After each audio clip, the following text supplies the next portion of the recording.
Alright, just gonna do a quick video here. I'm gonna try to keep it quick. I already tried this once. It ended up 20 minutes long, and I'm like, oh, I didn't even finish it. I wasn't even halfway done with what I was gonna say. But now that I've said all that, maybe I can just get done. Okay, so this is for that one guy who requested to see my plant watering system thing, bottle and hose thing. It's basic hydraulics. It's literally hydraulics 101. Let me just bring it into view here. I have discontinued it as I cannot keep using it for the new pots. They're a bit too big. You see, I've replanted them since, and fuck, I never uploaded that. Where's my phone? There's my phone.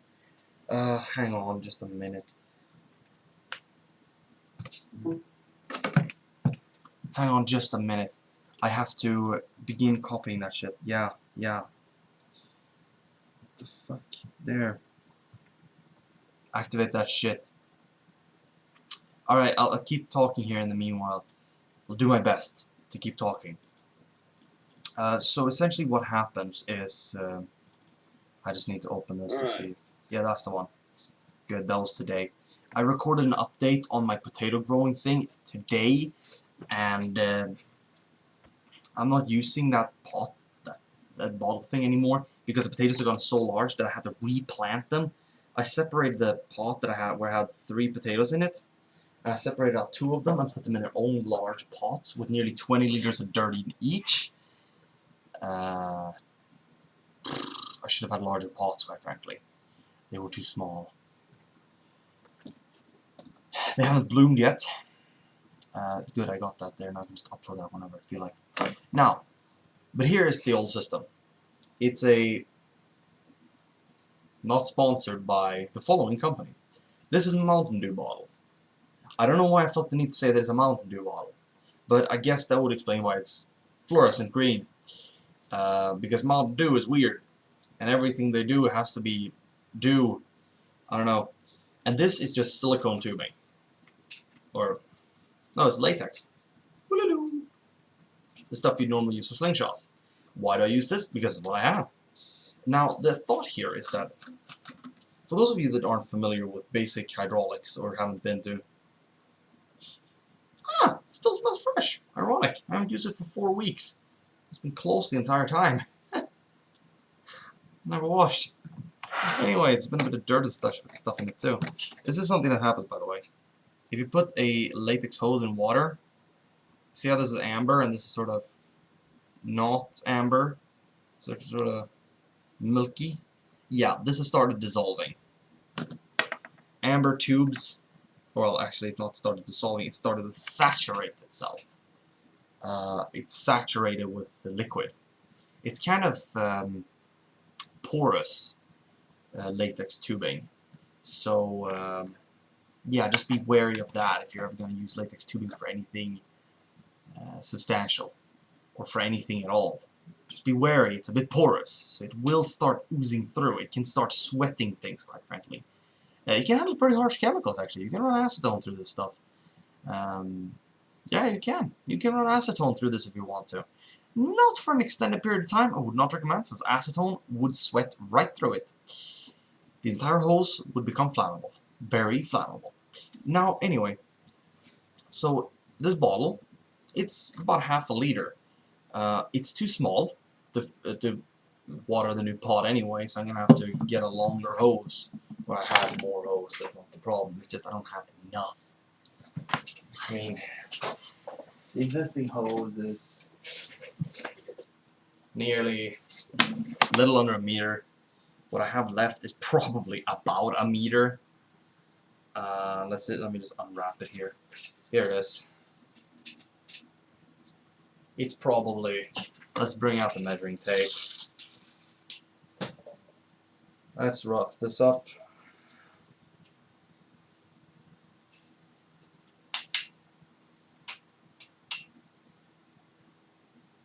It's 89 centimeters. I guess I could use it. Well, it's the old one.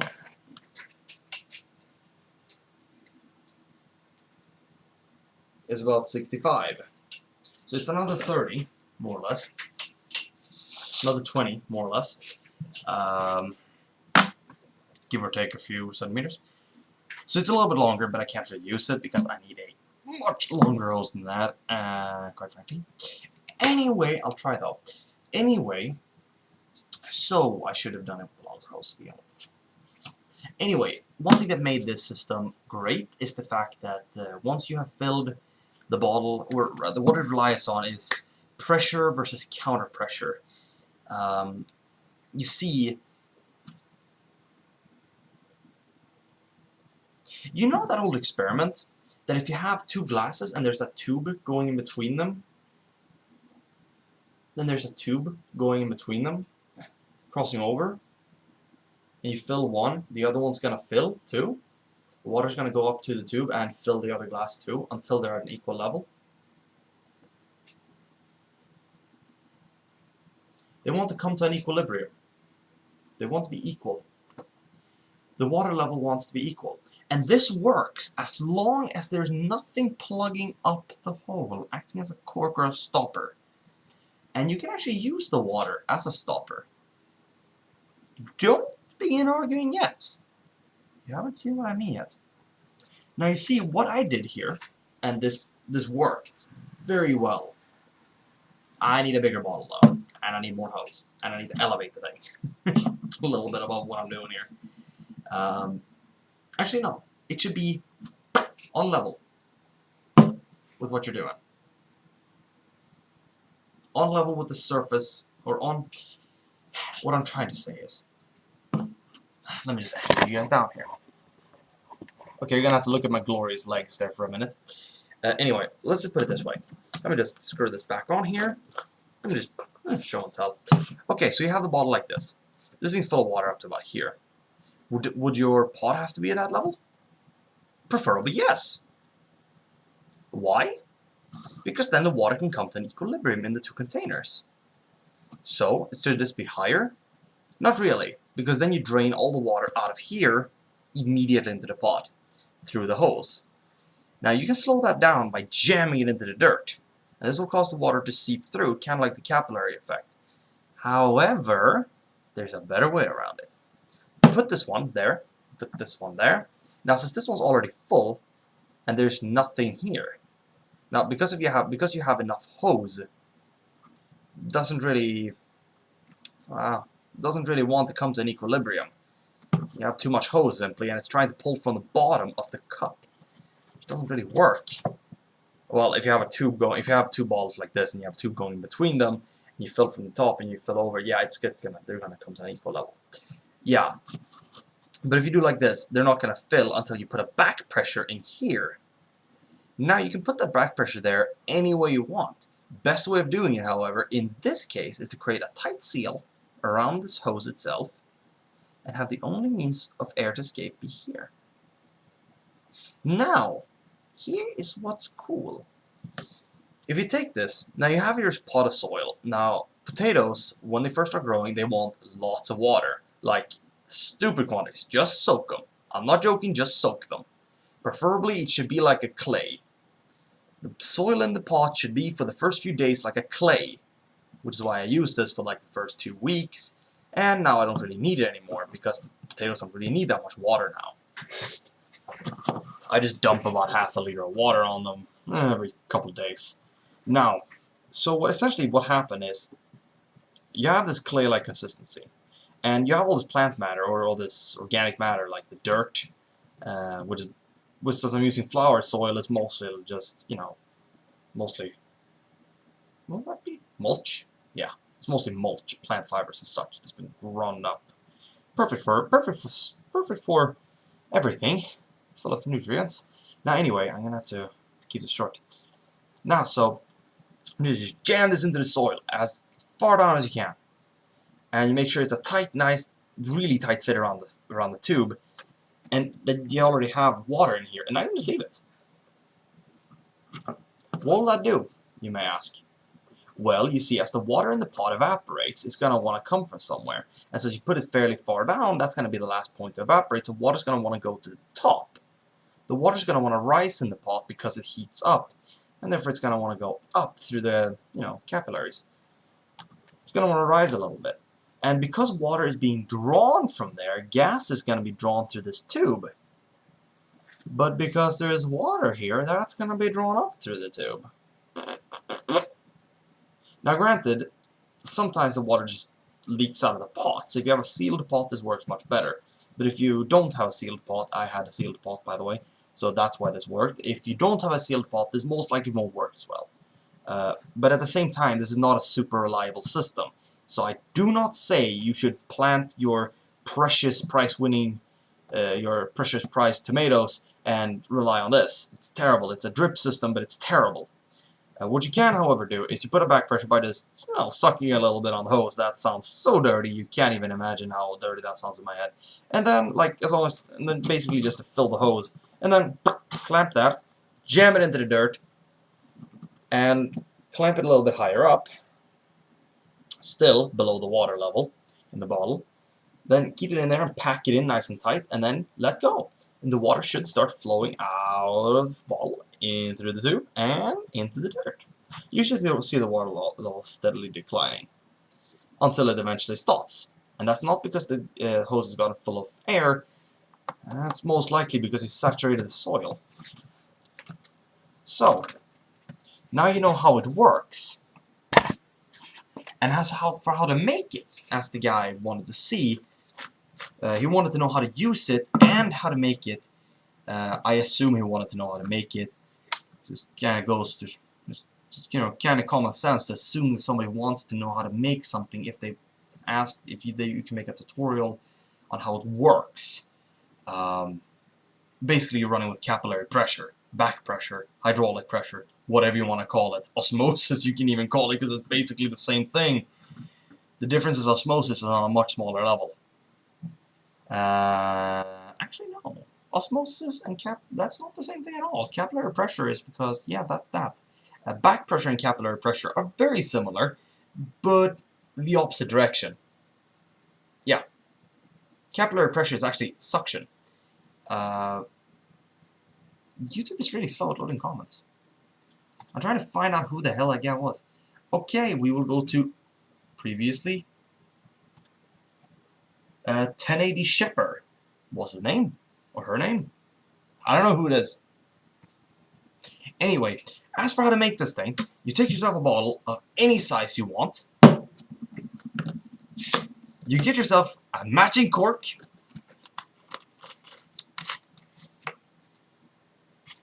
You take that fucking cork, drill yourself a hole in it. This is a terrible hole. Let's make a new one right now. In this case, I'm going to, for free of charge, promote my favorite soft drink, Dr. Pepper.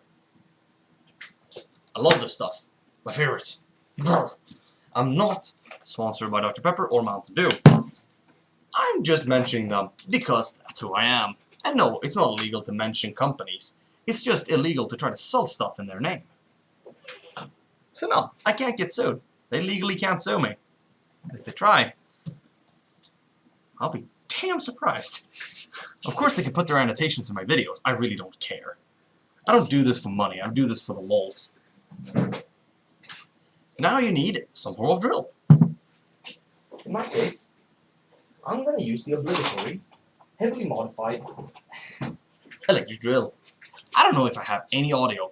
Well, I must have. It hasn't complained yet. Here we have the Uber drill. It's got a built-in fan and a doubled-up battery pack. If you want to know how to make this, I can show you. I can do a tour around this. If I get any requests for it. I can show you how to build battery packs in more detail than I did last time, as I had to rebuild that 3 times because I fucked up. I didn't do one crucial thing with the cells before assembly. So, and post-assembly, I didn't do a crucial thing either. You can also do a soldering class. I can also show you how to solder a little bit more in depth. Now, for anybody that owns one of these, it's also essential to own one of these. What is this? This is a drill cassette.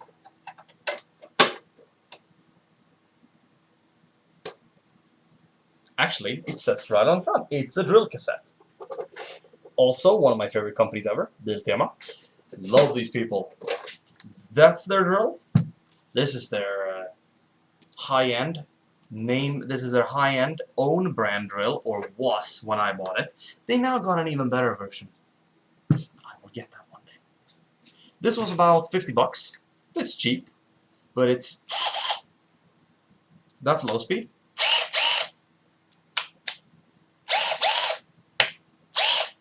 The gearbox isn't great. There we go. About 900 RPMs and about 500 RPMs. 20 newtons, 20 newton meters of torque. Pretty good.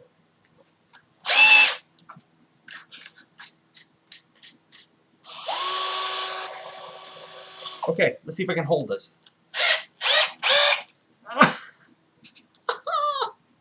Never again. I don't know, I keep trying to do that.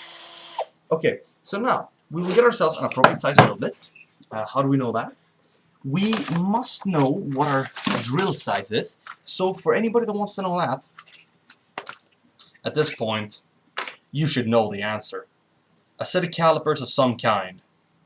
Anybody that's been on YouTube for an extended period of time, extended period of time, and has seen a bunch of craft or construction videos, have most likely at some point seen these. Now these are a set of calipers that aren't as commonly seen on YouTube.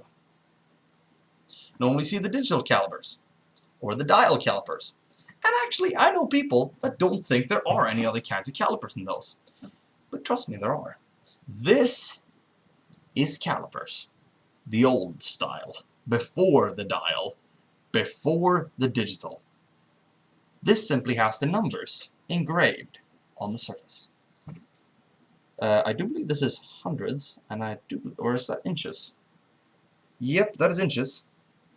The top one is empirical, and the bottom one is metric. I'm gonna go by the metric. I can go also, but because it has imperial on it, I can also say the diameter in imperial. I already know the outer diameter of this hose. 5 millimeters. No. 6 millimeters outer diameter. I hope I'm right, because that would be really embarrassing, by the way.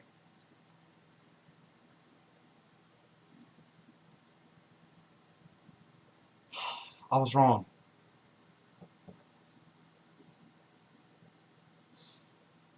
Man, that hurts. 8 millimeters. With an inner diameter of, I believe that was 6.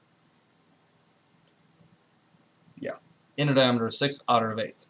So it's 1 millimeter wall thickness. So the wall thickness is 1 millimeter. I already said that. Now let's go for the imperial measurement.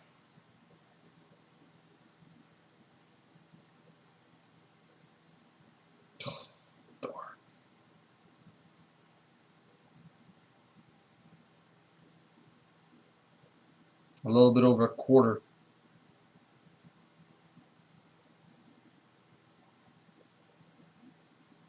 I don't know how to read I don't know how to read imperial. I don't know how to read imperial. I really don't. But it's a little bit over a quarter. So, since we know this is 8 millimeters, we're going to get a just undersized drill of that. Because it's rubber, it'll self-seal if we have a drill bit slightly smaller than it. Oh, and by the way, the wonderful smell of brand new cheese-grade drill bits. It's Chinese cheese. Claims to be HSS. Probably isn't. But I haven't managed to break one yet. I've used the 1 millimeter and I still haven't broken it, so... Although I haven't used it much. Sorry about that, I got a nose problem, by the way. But I probably told you guys about that before. This video still isn't as long as the old one. These came out of my nose. More on that, if you're interested. Now, so we're going to need about a 7.5 millimeter drill bit. And lucky me, right here. This goes, by the way, from 1 millimeter all the way up to 13 with 0.5 millimeter increments. We're going to need about 7.5.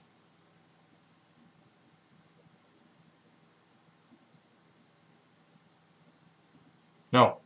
We can always drill it up. We should always start small. Always start small. That's one thing I have learned the hard way. Okay. Now we have a drill bit. How do we mount this? For optimum drilling capacity,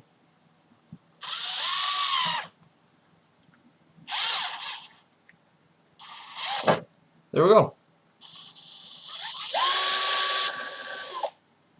We now have our hole drilled. For optimum drilling capacity, hold it with your fingers. Hold it like you hold your penis. That's the long and short of that. You know, like that. You know, like that. Hold it like you hold your penis. Or a salt shaker, if you will. If you prefer that way of saying it. For those people that are all PC today. Oh, well, not that I have any problem with being politically correct. Not any problems with being politically, but I can't speak. Woo-loo-loo. Okay, now that we get the hose in there, and that is perfect. There we go. Now we have an airtight seal in there. That is a bad thing. We do not want an airtight seal. We want that to be a tight seal so that the hose doesn't come loose. But we do not want this bottle to be airtight. So, what you can do is you can just leave the hat slightly unscrewed, but then it leaves the problem of it eventually coming loose. So, or one day the nasty surprise happens. You try to pick the bottle up, and you decide to grab it by the hose, and oh dear, you just pulled off the cap.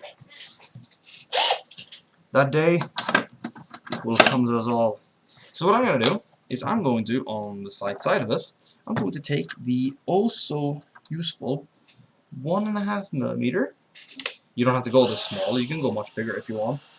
But I don't like gigantic gaping holes and things, so I'm just going to take that. And I'm just going to make a little needle hole here. You can punch this with a hot needle if you want. Oh god damn it, that 4,000 hertz.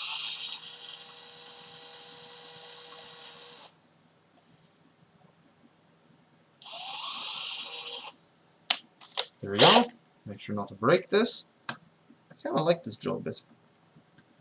Really handy to have that small drill bit. Okay, now we have a little air hole where air can go in. Oh, and remember, this hole, if we have a tight seal around the hose, this hole will determine the drip rate. I'm not joking. That hole, that tiny little hole we made, keep that small. It was way too large on this one because it was the uneven part of this cut, which I made with the scalpel, by the way. I didn't feel like bringing out the... Oh wait, no, I didn't have a... The drill wasn't charged, so that's why I didn't use it. But yeah, the uneven part of that was about way too big. It was about 3mm. Way too much. 1.5, I believe, is too much anyway. But this should be plenty for our purposes. Now, I'm just gonna make this large dripper. So now we have our drill, all our holes nice and drilled. I'm just gonna see if there is. Okay, no, that's just glue. That's somehow gotten on this hose. So what we want to do now is we want to take our hose and we want to cut a strange shape on it. One shape that will prevent it from ever getting blocked up in the hose or in the bottle. So what we want to do is we want to cut it off flush. Okay, somewhat. And now I want to cut a double-sided bevel. Why this? Why this shape? Because it's going to be very difficult for this thing to just lean against the bottle in such a way that both sides will be plugged up. So, regardless of which way it's lying, it'll be difficult to plug it up. Does it make insertion any easier? Not much. In fact, it makes it very much harder. Now, we have that. We're gonna need, oh god damn it, we're gonna need as much hose on the inside of this, on the inside of the cork, as it's gonna take to reach the bottom of the bottle. In this case, I put way too much in there. Let's try that, shall we? We'll just do some coarse measurement here. We're gonna need a little bit less than that. That's gonna be about good. This is a 1.5 liter bottle, so it's 3 times the capacity. And there we go. We have our new dripper. I'm going to be using this for my potatoes. I'm going to be giving one... Oh, god damn it. I forgot. Hose ain't straight. Oh, by the way, if you've got a hose that's not straight like this, just pull a little bit on it. And make sure you let it slip through your hand a little bit, because that way you heat it up. And then when you stretch it and it cools, it just sort of takes that shape a little bit better.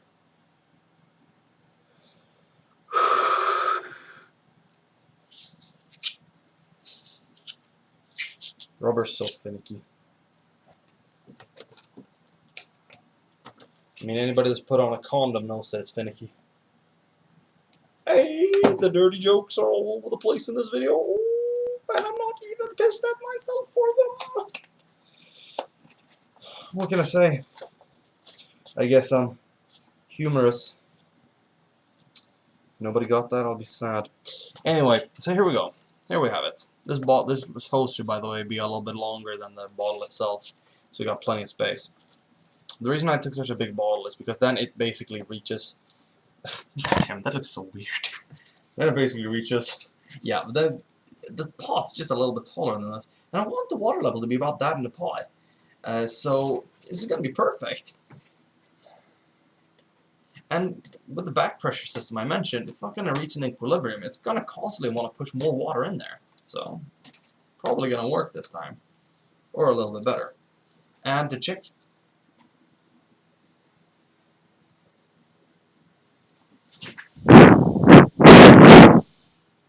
We got air coming through. It's very important that this tube is not blocked, because, you know, obviously we want water to go through there. Obviously. I look completely crazy when I do that. Now, so that's about that on that watering device. Anybody that want more on anything else you saw in this video, like my drill cassette, more on Biltema, wants to know what the fuck it is. It's a great company, by the way. I don't know if it exists anywhere else but Sweden. But I did hook up that charger that came with the drill. I put it on my desk because I wanted to just be able to. It's got an intelligent charger, so it turns off the transformer when it's not. It turns off the major transformer and keeps a much smaller transformer for the sensing circuits, which is only a few milliamps. I think it's only like 100 milliamps. It's actually got 2 transformers in there. And then there's a bigger one that provides the 3 amps that charge this thing. I think it was 3 amps. I just got an update from a Steam group. The fur fag block. Are you still looking for your prostate? I don't know what that's supposed to mean. I honestly don't know. Anyway. There might be some obvious joke there that I'm not getting. Please tell me if I miss it. I'm intrigued to know. Because in that case, you're probably a gayer man than I am. You know that one, you probably are. Not that there's a problem with that, of course. I mean, feel free to be who you are. I mean, you know, I'm not to dabble, so... Oh, well, furthermore... Oh. No pun. Anyway, so, I will say this. Biltema, not great quality. It's guaranteed to be quantity over quality. But that goes with anything that comes delivered in a molded plastic case these days. Anything that does not come delivered in a hand-lined leather case should not be trusted at all. Do not expect anything that comes out of any hardware store to stay with you for any extended period of time. Oh, by the way, Biltema does have some really high-quality stuff that actually comes from name-brand manufacturers. They just sell it at a much lower price than their competitors would, because they can. They don't bother with any of the half-assed bullshittery like extra advertising or extra boxes. They have a little bit of radio advertisement and a tiny bit of TV advertisement. They have like one slot a week, so they don't exactly have much by way of advertisement to deal with. In fact, I don't think I've ever seen their I know they have a TV advertisement, or at least had one, but I don't remember what it is. I've never seen it.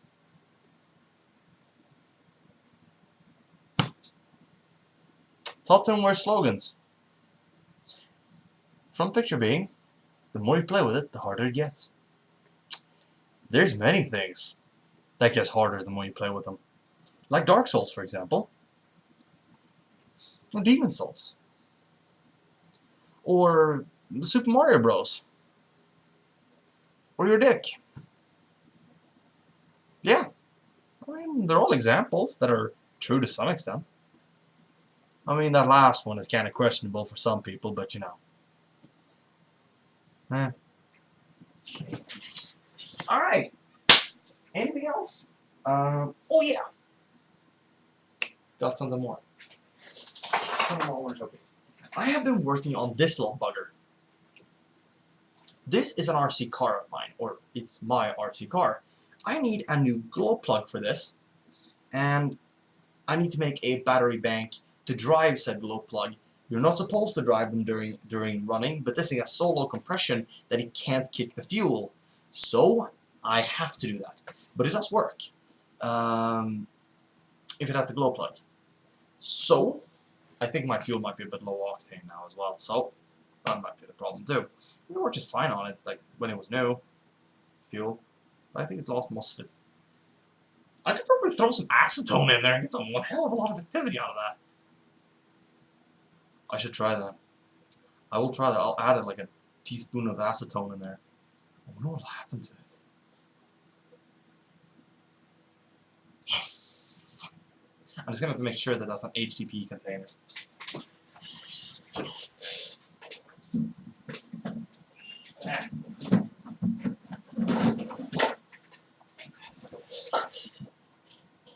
Yes! High density polyethylene.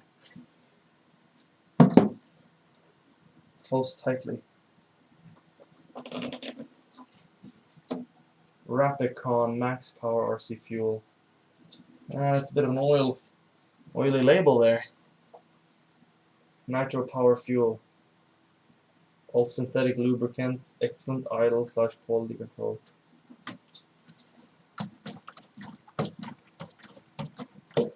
That's a good 1.5 liters left out of a 4-liter jug. This stuff is expensive. It's $10 a liter. That's 1/5 of a gallon. Expensive stuff. And no, it's not just pure ethanol. It's about 4% nitro. And I'm not talking nitrous oxide. I'm talking the stuff that's in dynamite. Nitroglycerin. More or less. It's very similar to it. It's called nitro. I don't remember the exact chemical composition of it, but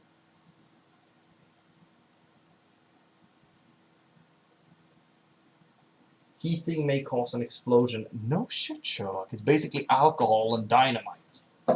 Anyway, I do believe it's 4% by weight.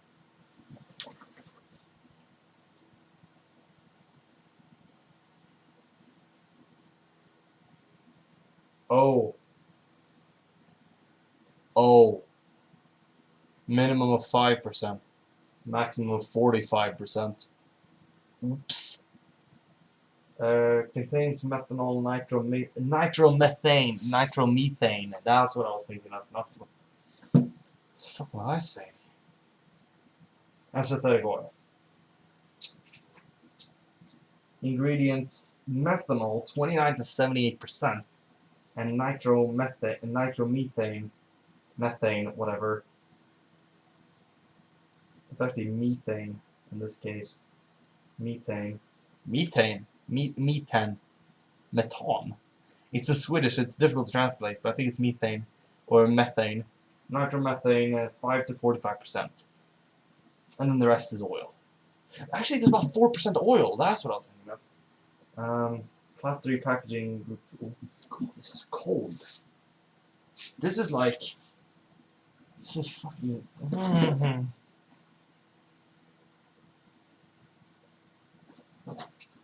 Caps leaking. Caps leaking. God damn it.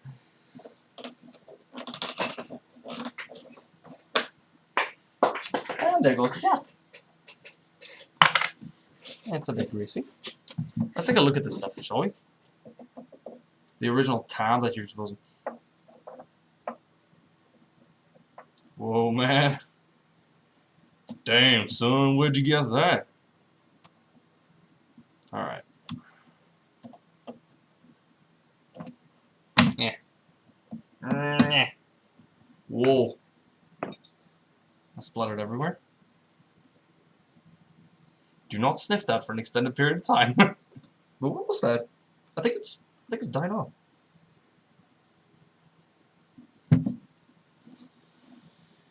Yeah, it's lost a lot of its octane. It's not as high in octane as it used to be. That's a bit of a bummer. Actually sounds like it's going sour too. Better mix that shit up. I think most of the ethanol has evaporated. It's a few years old after all. I know shaking ethanol isn't really the best way to mix it, but hey.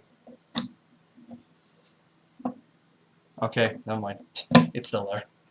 But I do believe else. I do believe that most of the nitro's out of it though. Maybe 20% left. Maybe. Okay, that goes back under it. So there's definitely gonna be some acetone added to that. Hopefully it won't cause a massive explosion upon contact. Let's pray for that. Yeah, the reason is, I know acetone is highly flammable, and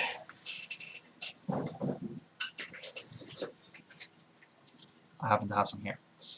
Some people actually use, there's actually ways to make acetone torches. And so this, how much is left in here? That is flammable.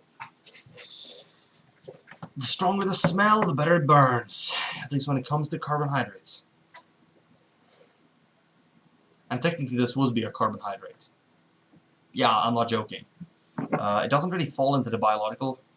It's more a biological solvent, what you would call it, but... It's carbon-hydrogen bonds. Long chains of carbon and hydrogen. It's technically a hydrated carbon. Carbohydrate. Sorry, I'm just trolling you guys. No, I don't actually mean it. It's not a carbohydrate. But if you wanna be really picky, you could call it carbohydrate because it is carbon bonded with hydrogen in long chains. So yeah.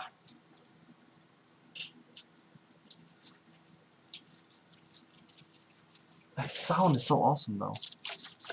It doesn't really sound like water. Almost, but thinner. Less viscous than water. I mean, what the fuck? Oh, by the way, if you want a great rust penetrator, if you want a great rust solvent, you're gonna have to wait for a different episode. You're gonna have to ask for it, because I know a recipe. You're just gonna have to wait. Yeah, anyway. I would say it involves acetone. You can find this just by Googling it. I think if you Google like make your own WD-40, you can find it. So for those who are too lazy, just lay a comment down here. Just say, hey, we want that recipe. I'll bring it to you. Or I'll bring a lot of them to you. There's tons of them. And for those of you that don't really feel like asking me, but feel like finding out yourself, Google is somewhere up there, I guess. I mean, that's where the search bar would be, wouldn't it? Anyway, so that's that. Goddamn, it's been on for 40 minutes. Darn. Oh well. I guess this is gonna be good. Have a good one.